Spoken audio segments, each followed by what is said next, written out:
दोस्तों नमस्कार, मैं उपेन यादव। आप सबका इस लाइव प्रोग्राम में स्वागत है। साथियों, आज का लाइव बड़ा महत्वपूर्ण है आज की पूरी घटनाक्रम को लेकर और आने वाले आंदोलन की रूपरेखा को लेकर ये आज का लाइव है। साथियों, जो शहीद स्मारक पर कई साथी हमारे डटे हुए हैं और पूरे दिन पर डटे रहे और मैं शहीद स्मारक पर क्यों नहीं पूछ पाया इस लाइव में मैं आपको जवाब दूंगा, क्योंकि हर बात का जवाब मैं आप लोगों को दूंगा। उपेन यादव खुद का नुकसान कर सकता, लेकिन मेरे प्रदेश का बेरोजगार का नुकसान नहीं होने दूंगा। मैं अपनी जान दे दूंगा, लेकिन कभी भी मेरे कर्तव्य से, मेरे वादे से कभी पीछे नहीं हटूंगा। मैं 9 साल से लगातार युवा बेरोजगारों के हित के लिए लड़ता आया हूँ और हमेशा लड़ता रहूँगा। मुझे पता है कि साथियों क्या घटनाक्रम है, उसके बारे में आपको अवगत करवाना जरूरी है और उसके बाद शहीद स्मारक में मैं किस कारण से नहीं पूछा वो भी आप लोगों को बताना जरूरी है और आगे हम कल से हम आगे क्या करने वाले हैं ये भी आप लोगों को बताना जरूरी है। साथियों, आप लोग ज़्यादा से ज़्यादा लोगों के पास ये मेरा वीडियो शेयर करें। आप भी जो जितने लोग जुड़े हुए हैं आप शेयर करते रहिए, क्योंकि प्रदेश के तमाम बेरोजगारों तक ये मेरा लाइव ये वीडियो जाना चाहिए। साथियों, जो आंदोलन का जो आगाज़ हमने किया था, जो हमने ऐलान किया था, साथियों कल रात को ही मेरे पास पुलिस प्रशासन के फ़ोन आने लगे थे। रात को 11 बजे फ़ोन आया। हालांकि दिन में जब मेरे पास फ़ोन आया था, दिन में ये कहा गया कि भैया कांग्रेस का प्रोग्राम है, आप जो 10 बजे का आपका प्रोग्राम है वो कैंसिल करो।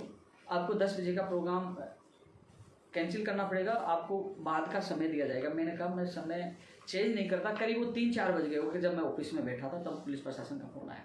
मैंने कहा कि मैं चेंज नहीं कर सकता, क्योंकि मेरे काफ़ी दूर दूर के लोग राजस्थान के जो अलग अलग ज़िलों से हैं वो निकल चुके हैं। ट्रेनों में उन्होंने टिकट बुक करवा लिया है, वो देर रात तक या सुबह तक पहुँच जाएंगे। मैं आंदोलन कैंसिल नहीं कर सकता। एडिशनल एसपी से मेरी डिप्टी ने बात करवाई, तो उन्होंने कहा कि एक काम करिए, आप 2 बजे का प्रोग्राम रख लीजिए। मैंने कहा 2 का नहीं, पहले कहा, उन्होंने कहा 5 बजे का रख लीजिए। मैं कहा सर सुबह लोग 8 बजे पहुंच जाएंगे, 5 बजे तक कहाँ रहेंगे? हज़ारों की संख्या में लोग आएंगे, कहाँ भटकेंगे, कहाँ जाएंगे? जिन लोगों को मैंने सुबह बुलाया ऐसा हो नहीं सकता। उन्होंने कहा 2 बजे का रख लीजिए। उन्होंने फिर मैंने कहा साहब 2 भी लेट है। ऐसे जिद करने के बाद हमारे बीच में तय हुआ था कि 1 बजे के बाद आप कभी भी आ सकते। तो साथियों, मैंने लाइव में आपको कहा था 12 बजे के बाद कभी भी आ जाना। 1 बजे का मैंने ट्वीट करके आप लोगों को बता दिया था। पुलिस प्रशासन से हमारी परमिशन को लेकर सहमति हो गई है। रात को 11 बजे पुलिस प्रशासन का फोन आया, बोले कि आपका धरना कैंसिल होगा, आपको नहीं करने देंगे, एक भी व्यक्ति नहीं आएगा, मुकदमा दर्ज कर देंगे, ये कर देंगे। साथियों, रात को करीब 4-5 बार फोन आया। उसके बाद मेरे असमंजस की स्थिति थी, लेकिन ये जरूर था कि आंदोलन दबेगा नहीं। मैंने साफ कह दिया, मेरे प्रदेश के युवा घर से निकल चुके, आंदोलन नहीं रुकेगा, आपको जो करना वो करिए। ये आंदोलन न मैं कुछ नहीं दूंगा और न रुकने दूंगा। साथियों, जब मैं सुबह उठा, मुझे शक पहले से था। जब मैं सुबह उठा तो मेरे मकान मालिक ने कहा कि पुलिस आई हुई है। सबसे ज़्यादा मैं धन्यवाद देना चाहूँगा साथियों, आप लोगों ने इतना सहयोग किया, लेकिन मेरे मकान मालिक का जो लड़का है, जो एडवोकेट है, और आंटी जी, अंकल जी, उन्होंने घर में घुसने तक नहीं दिया। साफ मना कर दिया कि अंदर नहीं जाने देंगे, बिना परमिशन आपको नहीं आने देंगे। उसने क्या अपराध किया? उन्होंने कहा वो किराएदार ही तो है, अब किराएदार के पास क्यों नहीं जानते? मकान मालिक का किराएदार नहीं, वो मेरा बेटा है। साथियों, 2-3 घंटे तक पुलिस को अंदर नहीं जाने दिया, पुलिस को बाहर रोक के रखा। जिस दौरान जब पुलिस बाहर थी तो मैं आपको लाइव वीडियो के माध्यम से अवगत करवाया। मैंने तमाम मीडिया के साथियों को बोला, सोशल मीडिया पे डाला और मीडिया के साथी यहाँ पहुँच गए थे। मुझे 1 बजे आपके बीच में आना था, मैंने ऐलान कर दिया था। मैंने कहा था कि चाहे मुझे पुलिस रोके, कुछ भी करे, मुझे 1 बजे पहुंचना है। मैं किसी भी हालात से, क्योंकि स्थिति यह होगी थी, मैं मकान के ऊपर से आता तो छत पे भी पुलिस वाले, छत के ऊपर भी पुलिस वाले थे, चारों तरफ चप्पे चप्पे पे पुलिस थी। डिप्टी था, एसएचओ था और चारों तरफ गाड़ियाँ थी, चारों तरफ से मुझे पैक कर रखा था। मुझे पता था कि मुझे खतरा है, मेरे को कुछ भी हो सकता, लेकिन मैंने कहा कि मेरा प्रदेश का युवा बेरोजगार जयपुर आया तो मैं रुकूंगा नहीं, उनके सपनों के साथ खिलवाड़ है, मुझे निकलना होगा। मैं फिक्स 1 बजे घर से जैसे ही निकला, मुझे वहाँ से गिरफ्तार करके सिपरापत थाने ले जाया गया। वहाँ मुझे रखा गया काफ़ी देर। हालांकि पुलिस प्रशासन ने मेरे साथ बदतमीजी नहीं की, ने मुझे हालांकि मुझे आराम से रखा, सच सम्मान रखा। मैं झूठे आरोप किसी पे नहीं लगाऊंगा। लेकिन बाद में मुझे बताया गया कि जो मेरा मुकदमा 5 जुलाई का था, उसमें बोले कि आपको आईडी चाहिए, आपको जमानती चाहिए। मैंने कहा मैं नहीं लूँगा जमानत, लेकिन मैं चाहता तो जमानत नहीं लेता, लेकिन मुझे आगे को इस आंदोलन को जिंदा रखना है। क्योंकि मैं जमानत नहीं लेता, मुझे अंदर जेल में डाल देते। लेकिन मेरे साथी रविंद्र पूछे, उनके आईडी लगाए और मुझे थाने से कोविड-19 का जो संक्रमण का जो मुकदमा दर्ज था 5 जुलाई को, उसमें मुझे जमानत हुई। उसके बाद मैं छूटा, मैं आया। साथियों, मैं घर आने के बाद घर में ऑफिस आया। ऑफिस में कुछ मीडिया के साथी, उसमें कुछ और भी लोग थे मिला। हालांकि एक भ्रांति और फैला दी गई थी मेरे घर तक वहाँ पुलिस प्रशासन मेरे घर भी गया, घर तक ये बात पूछा दी कि इतना डर स्थापित कर दिया कि इनकाउंटर कर देंगे, फंसा देंगे, मरवा देंगे, कई चीज़ें होगी। तो आपको पता है कि मैं लगातार माफियाओं के खिलाफ आवाज़ उठा रहा हूँ। पेपर लीक, ये जो माफिया एक तरह से माफिया हैं, तो आपको पता है कि किसी के भी माता पिता को डर लगेगा, क्योंकि वो जब वीडियो देखा, सोशल मीडिया पे देखा, तो हालात थोड़ा सा उनके चिंताजनक हो गए थे। वो अवसाद की स्थिति में थे जब लगातार उनका कॉल मैसेज आना। आप जानते हो कि जिस प्रकार मुझे उठा के ले गए, मुझे पता नहीं चला, 1 मिनट में उठा के गाड़ी में डाल दिया। तो जिस प्रकार मुझे ले गए तो वो चिंतित थे, दुखी थे, उनसे बात करना। फिर सबसे बड़ी बात है कि एक बार इधर आना। ये मेरा छोटा भाई है, जो पिछले कुछ दिनों से यहाँ जयपुर आया। ये बीमार चल रहा है, इसको डॉक्टर को दिखाने के लिए मैं यहाँ जयपुर लेके आया था, मेरे पास डॉक्टर को दिखाने के लिए। ये अकेला मकान में था। ये थोड़ा जैसे ये स्थिति हुई, क्योंकि ये गाँव में रहता है, बीमार था, तो मैं जयपुर लेके आया था। जैसे पुलिस आई, इतना माहौल बिगड़ा, मुझे गिरफ्तार करके लिए अकेला रह गया था। तो थोड़ा स्थिति इनकी भी, जिस प्रकार ये भी थोड़ा सा परेशान अवसाद, क्योंकि पहले से बीमार था। तो ये चीज़ें थी। फिर भी मैं मेरे माँ बाप, भाई, सबको छोड़कर आने के लिए मैं तैयार था। मुझे सही स्मारक आप लोगों के पास जाना था। मुझे पता कि आप लोग निकले हुए, कई ऐसे भी लोग थे, क्योंकि साथियों आज संख्या करीब 5,000 प्लस 5 से 10,000 के करीब लोग आए हैं जयपुर में। अलग अलग जगह रुके, उनका इंतजार ये था कि उपेंद्र भाई कब शहीद स्मारक पहुंचे, हम पहुंचे। लेकिन फिर भी 500, 700, 800, 1000 के करीब लोग वहां पहुंच गए, क्योंकि उन्होंने साहस दिखाया और उन्होंने मेरी रिहाई की मांग की। साथियों, मैं आप सबको धन्यवाद दूंगा जो तमाम सोशल मीडिया पर एक रिकॉर्ड किया, करीब 4 लाख के करीब आपने ट्वीट किया, ट्रेंड करवाया, पूरे देश में माहौल गरमाया कि राजस्थान में उपेंद्र यादव को गिरफ्तार किया गया है। रीट और एसआई के लिए लोग प्रदर्शन करें, जो पेपर लीक हुआ, सारी चीज़ों एक पूरी तरह से आज आप लोगों ने एक ताकत का एहसास सभी राजनेताओं को कराया। और आपको पता है, आपकी ये ताकत हमारे युवाओं के संघर्ष की बड़ी जीत हुई। मुझे रिहा करना पड़ा।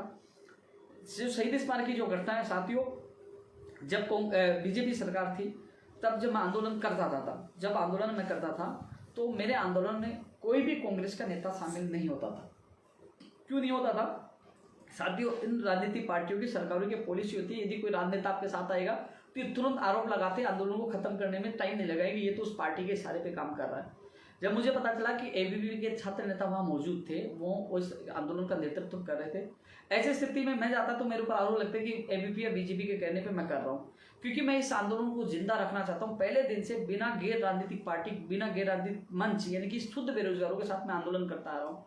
एबीवीपी के छात्र हो चाहे बीजेपी के नेता हो, इन्होंने हमारी आवाज़ उठाई, साधुवाद के पात्र, मैं धन्यवाद देता हूँ। लेकिन क्योंकि मैं किसी पार्टी से जुड़ा हुआ नहीं, ये अच्छा काम करें, युवाओं की आवाज़ उठा रहे, चाहे बीजेपी के दिग्गज नेता हो, चाहे एबीवीपी के पदाधिकारी, चाहे किरोड़ी बाबा जो लगातार युवाओं की आवाज़ उठाते, मैं इनके खिलाफ नहीं, अच्छा काम करें, ये धन्यवाद के पात्र है, ये युवाओं की आवाज़ उठा रहे। लेकिन कहीं ना कहीं मैं, जैसे सुनने में आएंगे किरोड़ी जी जो बाबा वहाँ शहीद स्मारक पे, मैं जैसे जाऊँगा ये कहेंगे उपेंद्र यादव किरोड़ी बाबा से मिला हुआ है या बीजेपी से मिला हो, मेरे ऊपर आरोप लगना और इस आंदोलन खत्म होना। क्योंकि मैं कल एक बार हमारे जो संगठन के पदाधिकारी को मीटिंग करके कल मैं बड़े आंदोलन के ऐलान कर रहा हूँ। पुलिस प्रशासन ने कहला कि आपने अनुमति नहीं ली, जबकि मैंने अनुमति ली थी। मैं कोर्ट के बाद कैसे भी मैं वापस एप्लीकेशन लगाऊंगा, वापस इस आंदोलन को वापस जितना करेंगे, लड़ेंगे, अंतिम दम तक लड़ेंगे। एक बार नहीं, मुझे 1000 बार जेल में डालेंगे, मैं पीछे नहीं हटूंगा। लेकिन साथियों, मैं आपको बताना चाहूंगा कि गैर राजनीति, क्योंकि ये इस चीज को उनको मौका मिलना चाहिए कि उपेंद्र यादव तो राजनीतिक पार्टी का सहारा लेकर जानबूझ के पार्टी को बदनाम कर रहा है, सरकार पर कई आरोप लगते हैं, ये बीजेपी के इशारे पे कर रहा है, ये कई आरोप लगते। तो साथियों, मैं इसलिए मैं शहीद स्मारक नहीं आया, क्योंकि वहाँ एबीवीपी के लोग भी थे, काफी लोग थे, इसलिए मैं नहीं आया। क्योंकि मैं हमेशा, आप लोगों ने देखा होगा, जब मैं बीजेपी सरकार थी तो कांग्रेस के कोई भी पदाधिकारी मेरे नहीं आता। अब कांग्रेस सरकार है तो बीजेपी का कोई मेरा आंदोलन नहीं आता, और यदि भविष्य में बीजेपी की सरकार आती तो कांग्रेस का नहीं आएगा, क्योंकि मैं आंदोलन मेरे बेरोजगारों के लिए करता हूं। और मैं इतना विश्वास दिलाता हूं कि मैं मेरी जान दे सकता हूं, मैं मेरे किसी बेरोजगार के साथ गलत नहीं होने दूंगा, उनके लिए मैं संघर्ष करूंगा। आप सब समझदार हो, क्योंकि राजनीतिक रंग जिस मामले को मिल जाता, कहीं ना कहीं उसकी सफल होने की संभावना बहुत कम होती है। आरोप प्रत्यारोप करते हैं। मैं बाबा किरोड़ी का विरोध नहीं करा, किरोड़ी जी का विरोध नहीं करा, मैं किसी एबीवीपी या राजनीतिक पार्टी का विरोध नहीं करा। उन्होंने आवाज़ उठाई, सहयोग किया, उन्हें धन्यवाद। लेकिन मैं मेरे आंदोलन को जिंदा रखना चाहता हूं, जो मैं पहले दिन से, कोई सी पार्टी हो, मैं बिना राजनीतिक मंच बनाते मैं हमेशा युवाओं के शुद्ध पीड़ित बेरोजगारों के साथ आंदोलन किया, उनको लेकर चलाऊं। और आज भी करीब 10,000, 5,000 प्लस 10,000 के करीब लोग इकट्ठा होने वाले थे। बड़ी तादाद, पुलिस प्रशासन ने जो पूरी खुफिया जो सूचनाएं जुटाई, उनको पता था कि बड़ी संख्या में लोग आएंगे, और आज बड़ी संख्या में लोग आते तो हमने पहले तय कर लिया था कि हम लोग सिविल लाइन्स में कूच करते और वहाँ सिविल लाइन्स में ही जाके हम धरना देते जब तक हमारी मांगे पूरी नहीं हो जाती।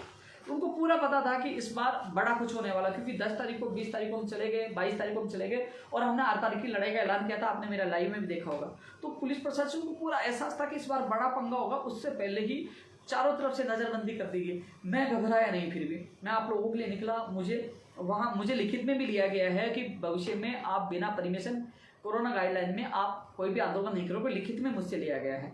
लेकिन मुझे एक बार नहीं 1000 बार जेल में डालेंगे, मैं दबूंगा नहीं, न झुकूंगा। मेरे युवा बेरोजगार के लिए मैं लड़ूंगा। जो तमाम लोग साथी, जो मेरे साथी जो मुझसे जुड़े, मुझे अच्छी तरह जानते हैं, वो सब समझ गए होंगे मेरी रणनीति को। क्योंकि अब पुलिस प्रशासन का कहना है कि आप आंदोलन से पहले आपके डेलीगेशन को हम मुख्यमंत्री जी के अधिकारियों से मिलाएंगे। कल वो मुझे मिलवाने के लिए भी कहना है, मैं कल जाऊंगा, उनको अवगत कराऊंगा। उन्होंने ये कहा पुलिस प्रशासन ने कि आपने आंदोलन से पहले एक बार अवगत क्यों नहीं कराया। मैंने कहा एसआई भर्ती के लिए 2 बार हमने अवगत करवा दिया। 20 तारीख को मुख्य सचिव को, 22 को हमने सीएमओ में अवगत करवाया था। नहीं बोले रीट के लिए नहीं करवाया आपने, तो मैंने कहा रीट के लिए अब करवा देंगे, आप मौका अब टाइम दिला दो, हम तो लिखित में दे देंगे। तो साथियों मैं कल टाइम एक बार फिर अवगत कराऊंगा और अवगत कराने के बाद मैं साफ कह दूंगा कि भैया हम 5 दिन या 6 दिन बाद फिर सड़कों पर उतरेंगे, हजारों की संख्या में उतरेंगे। कितने लोगों को गिरफ्तार करोगे? तो कल मैं एक बार मुलाकात करके कल समय और तारीख फिक्स कर दूंगा। साथियों मैं आपको कभी भी पहले भी अकेला नहीं छोड़ा था, न छोड़ूंगा। आपके लिए मैं जी जान से लड़ूंगा। जिस प्रकार आप लोगों ने प्यार दिखाया, जिस प्रकार आपने संकट में मेरा साथ दिया और आप लोगों ने जिस प्रकार सोशल मीडिया पे एक ही नाम था, उपेंद्र यादव को रिहा किया जाए, आपने इतना मेरा सहयोग किया, तो मैं कैसे आप लोगों के लिए पीछे हट जाऊंगा।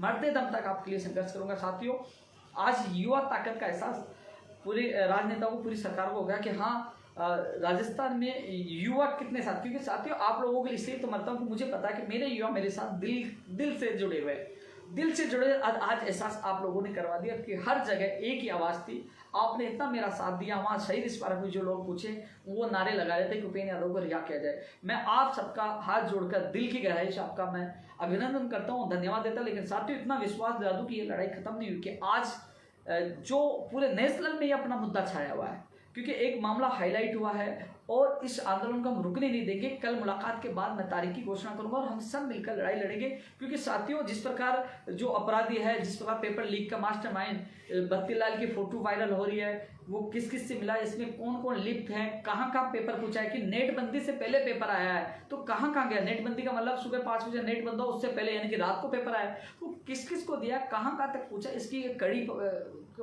सरकार पकड़े, एसओजी से जांच करें। क्योंकि पेपर मुझे लगता है जिस प्रकार 1-2 दिन पहले आया था, कहीं ना हजारों की संख्या में, मान लीजिए किसी कोचिंग वालों को भी दे दिया होगा, तो कितने लोगों तो गया। और इसके अब सबसे बड़ा सवाल है साथियों इसकी तय तक, क्योंकि इसमें अब रोचक हो गया कि कहीं ना कहीं किसी राजनेता का संरक्षण इन लोगों को प्राप्त है और हम सब मिलकर पीछे पड़ेंगे तो उस राजनेता का चेहरा भी बेनकाब होगा और कड़ी से कड़ी जुड़ेगी तो वो तमाम लोग जेल भी जाएंगे। और साथियों हम सब मिलकर आज पहले एसआई में हुआ, फिर रीट में हुआ और फिर अब पटवारी अन्य भर्तियों में होगा, तो हम सबको लड़ना होगा कि सख्त से सख्त गैर जमानती कानून बने। एसआई भर्ती 2021 का जो एसआई का पेपर जो बीकानेर से पाली आया, 12 लोग गिरफ्तार हुए और उसके बाद उस जांच को रोक दिया। 12 लोगों ने कहाँ सर्कुलेट किया, कितने व्हाट्सएप पे डाला, ओमार सीट कैसे बाहर आई, जयदेव का क्या हुआ, वीडियो कैसे, और डमी अभ्यर्थी जो पकड़े गए थे, वो सारी चीजों उनको खुलासा नहीं है, उनको दबा दिया गया। कम से कम उसकी जांच में पता चलता कि कौन इसके पीछे है। और वैसा ही रीट में अब दबाया जा रहा था। उन 6 लोगों को गिरफ्तार कर दिया गया। साथ ही आप सोचिए कि 6 लोग जो गरीब परिवार से आते अभ्यर्थी हैं, जिन्होंने पेपर देरी से पूछने का उन्होंने मामला उठाया, उन्होंने कहा कि नकल हो रही है, उनको राजकार्य का मुकदमा दर्ज कर दिया। उन 3 बेटियों का जो बिलक बिलक कर रोती रही, वही नहीं, इसके अलावा कई परीक्षा सेंटर पे कई ऐसे अभ्यर्थी हैं जो 1 मिनट लेट पूछे उनको रो दिया गया, और जो 1-1 घंटे तक पेपर लेट पूछा है उनको केवल निलंबन किया, उनको बर्खास्त क्यों नहीं किया। तिलक पीजी कॉलेज बस्सी का मामला हो, अब हर कई जगह पेपर खुले आए। तो सारी चीजों के लिए न्याय आप लोगों को मिले। साथियों तह तक जाएगी। कई लोग ऐसे कह रहे हैं जो 135-30 नंबर लेके आ रहे हैं रीट में, वो कह रहे हैं कि और ऐसा ही में भी कि हमारे अच्छा पेपर हो गया, उपेंद्र यादव जी हमें बख्श दो। कुछ लोगों के मुझे मैसेज दिखे। हालांकि साथियों उन लोगों को मैं कहना चाहूंगा मैं आपके साथ हूं, मैं आपके खिलाफ नहीं हूं। मैं उन लोगों को नहीं बख्शना चाहता हूं जो इस तंत्र में जुड़े, भ्रष्ट है, जिस राजनेता से जुड़े, उनका मैं पर्दाफाश करना चाहता हूं। भविष्य में किसी के साथ गलत नहीं हो।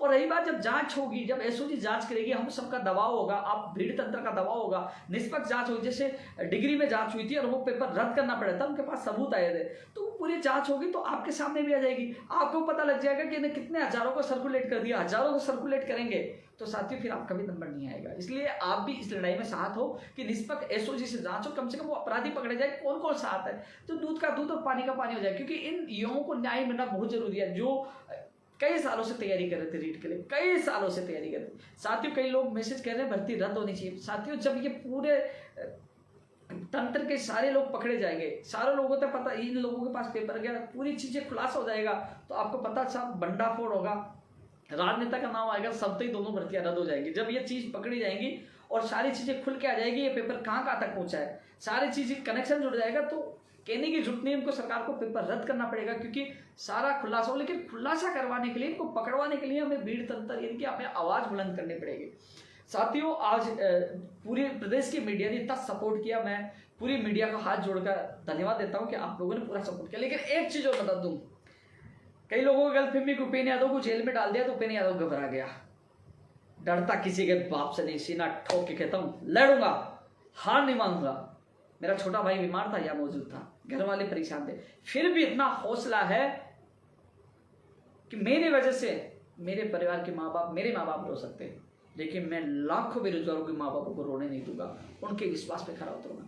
मुझे उन बेटियों के आंसू, मुझे उन 6 बेरोजगारों की पीड़ा, उनके परिवार के साथ, तब मैंने ऐलान किया था कि नहीं, 30 तारीख को बड़ा कुछ होगा।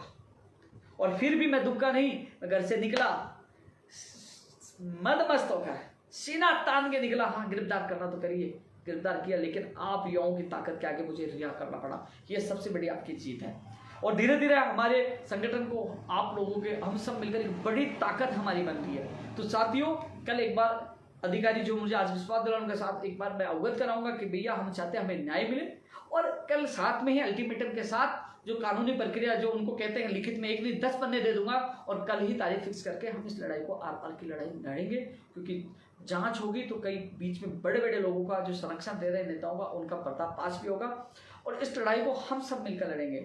जो लोग, मैं शहीद स्मारक क्यों नहीं आया और मैं क्यों नहीं जा रहा, ये चीज का जवाब आप लोगों को मिल गया होगा। हालांकि जो आंदोलन कर रहे हैं, अच्छी बात है, आंदोलन कर रहे हैं, तो हमारी इन मांगों को, मेरे प्रदेश के बेरोजगार की मांगों को बल मिल रहा है, हमें मजबूती मिल रही है, हमारे संघर्ष में कोई साथ आ रहा है, उसका स्वागत है। बहुत बहुत धन्यवाद, आप सहयोग कर रहे हो, हमारी संघर्ष को बहुत बड़ी मजबूती मिलेगी। लेकिन मेरे साथ जाने के बाद हमारा आंदोलन कमजोर कर दिया जाएगा कि ये उनसे मिला। जब मैं निष्पक्ष रहूंगा, मेरे साथ निष्पक्ष शुद्ध बेरोजगार रहेंगे, तो कहीं ना कहीं मेरा आंदोलन, मेरा मतलब हम सब का आंदोलन, हम मेरे सारे तमाम बेरोजगार आंदोलन मजबूत रहेगा, और कहीं ना कहीं वो मांग भी पूरी हो पाएगी।